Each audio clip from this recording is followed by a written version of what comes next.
ايه هي حكاية أردا جولر ومين هو وليه دلوقتي هو حديث أوروبا والشارع الرياضي كله؟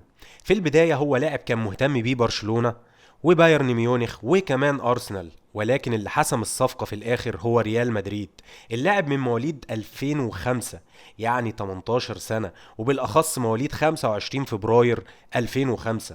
هو لاعب تركي ومن مواليد أنقرة. والده لما اتكلم عنه قال إن العيلة كلها كانت بتلعب برجليها اليمين، فكان بيجيب له بلالين وهو طفل ويحطها قدام رجله الشمال عشان ينمي اللعب بيها. بدأ اللاعب وهو عمره 9 سنوات في نادي غينيتشرال بيرليغي أو أيا كان اسمه، وانتقل بالصدفة إلى نادي فينربخشة التركي عن طريق مدرب الشباب بالنادي. كان رايح يتفرج على مباراة تحت سن 14 سنة، وكان رايح يتابع لاعب تاني، ولما بدأت المباراة لفت انتباهه وتابعه طول المباراة وعمل تقرير عن اللاعب وبعته للنادي، ولكن النادي لم يهتم. وعشان هو كان مهتم بالموهبة دي راح جاب فيديوهات لأردا وبعتها للمسؤولين. وهنا انتقل اللاعب إلى فينربخشة التركي في فبراير 2019 مقابل 150 ألف ليرة مع نسبة من قيمة بيعه في المستقبل. أول مشاركة ليه كلاعب محترف في 2021 لما شارك مع الفريق الأول خلال تصفيات الدوري الأوروبي ضد هينليسك الفنلندي، وساعتها فاز فينربخشة 1-0، وهنا كان عمره 16 سنة و174 يوم. في الوقت ده النادي حب يأمن نفسه ويحافظ